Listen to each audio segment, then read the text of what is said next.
5 अगस्त 2019 के बाद आज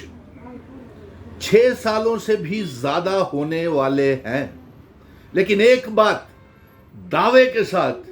मैं ये आज कह रहा हूं कि जम्मू कश्मीर में कोई भी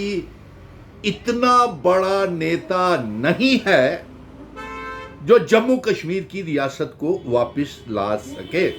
मैं दावे के साथ कह रहा हूं, ना तो कोई इतना बड़ा जम्मू कश्मीर का नेता है, सिर्फ जमा जवानी खर्चे करते हैं, रियासत की बात करते हैं, लेकिन रियासत लाने का दम किसी में नहीं है। आज 7 महीने से ज्यादा चुनाव हुए भी हो गए हैं, लेकिन आज तक रियासत के दर्जे की भीख मांगने के अलावा और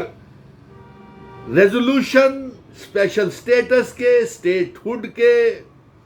बार बार गुजारिशें, मिन्नतें, भीख मांगने के बाद भी यह साबित हो गया है कि जम्मू कश्मीर के किसी भी नेता में इतना दम नहीं है कि वो रियासत का दर्जा वापस ला सके। हां,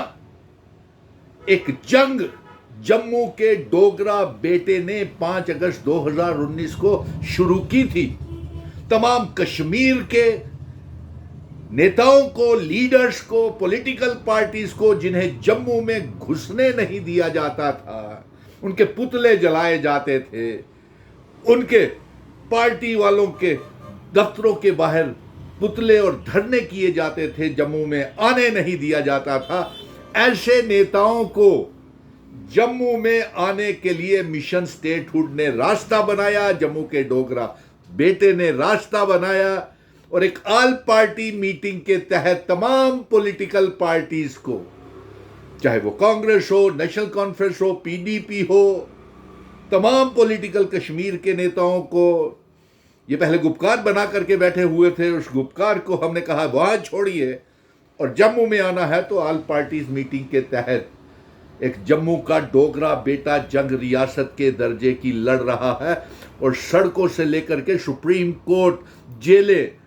धरने, प्रदर्शन, गिरफ्तारियां, भूख हड़तालें करता हुआ सुप्रीम कोर्ट तक पहुंच गया और सुप्रीम कोर्ट की हिदायत जारी की कि रियासत का दर्जा और जम्मू कश्मीर को वापस किया जाए और 30 सितंबर से पहले पहले चुनाव करवाए जाए। लेकिन कश्मीर के नेता बड़े बेताब बैठे हुए थे। चुनावों में वो लोग सब्र नहीं कर सके कि रियासत का दर्जा वापस मिल सके और आज ऐसा ही कुछ हुआ कि उन्हें रियासत का सौदा कर लिया, स्पेशल स्टेटस का सौदा कर लिया, समझौता कर लिया। किसी पार्टी ने 90 के 90 एमएलए सिर्फ कारें झूठ रहे हैं, सिर्फ जमा जवानी खर्चे कर रहे हैं, लेकिन एक भी शख्स, एक भी नेता में आज तक इतना दम नहीं है कि वो रियासत का दर्जा वापस ला सके। उससे पहले भी प्रधानमंत्री नरेंद्र मोदी जी कुछ बात करते ही नहीं है, मुंह खोलते नहीं है। होम मिनिस्टर साहब ने साफ कह दिया जब दिल का चाहेगा तब रियासत दी जाएगी। ये डोगरों की हमारी तौहीन है, हिंदू, मुस्लिम, सिख, ईसाई, गुज्जर, बकरवाल, चिनावेली, पीर पंजाल पहाड़ी लोगों की 1 करोड़ 30 लाख आवाम और 30 लाख बेरोजगार नौजवानों की तौहीन है जो बड़े मुश्किल दौर से गुजर रहे हैं। आज भी एक जरिया के मुताबिक ये खबर आ रही है कि चंद दिनों में कोई बहुत बड़ी खरीद फरोख्त होने वाली है। एक साजिश चल रही है कि चुनी हुई सरकार को टॉपल किया जाए और चुनी हुई सरकार के बीच में और अवाम के बीच में दूरियां पैदा करने के लिए कोई इख्तियार चुनी हुई सरकार को पास नहीं है। उसे तंग किया जा रहा है, रोड़े अटकाए जा रहे हैं, लेकिन चुनी हुई सरकार को भी दम रखना चाहिए। भीख मांगने से यह साबित हो गया है कि आने वाले 10 सालों में आपको रियासत मोदी जी नहीं देंगे, नहीं देंगे, नहीं देंगे। और दूसरा, एक और इनका ऑपरेशन लोटस चल रहा है कि वो जल्द ही जम्मू कश्मीर में खरीद फरोख्त, हॉर्स ट्रेडिंग का साजिश शुरू कर रहे हैं। और उनका यह भी कहना है, भारतीय जनता पार्टी के अंदरूनी लोगों का यह भी कहना है, आज नेशनल कॉन्फ्रेंस बीजेपी के साथ अलायंस कर ले, शाम को रियासत वापस मिल जाएगी। यानी कि उनका ये साफ कहना है कि मोदी जी के साथ अगर डॉक्टर फारूक अब्दुल्ला, उमर अब्दुल्ला साहब गठबंधन कर लेते हैं तो वो शाम को ही रियासत दे देंगे। और सियासी पंडितों का यह भी कहना है कि हॉर्स ट्रेडिंग की योजना पूरी हो रही है। 12 से 18 के बीच में एमएलएज वो इनके संपर्क में हैं। और इसके साथ साथ उनका ये भी कहना है कि अब पीडीपी भी धीरे धीरे अल्ताफ बुखारी ऑफिस, सज्जाद लोन, मीरवेज उमर फारूक के ज़रिए भी कुछ और ऑपरेशन लोटस चलाया जा रहा है। लेकिन आज जो दिल दुखी हो रहा है,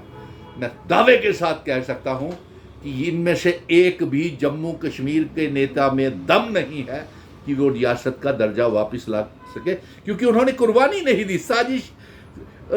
और कोई भी सेक्रीफाइसेस नहीं की। जिस तरह मिशन स्टेटहुड ने ये मंशूर बनाया था कि जब हमें रियासत का दर्जा, स्पेशल स्टेटस, आर्टिकल 370, जिन शर्तों के ऊपर हमारे डोगरा महाराजा हरि सिंह जी, हमारे बुजुर्ग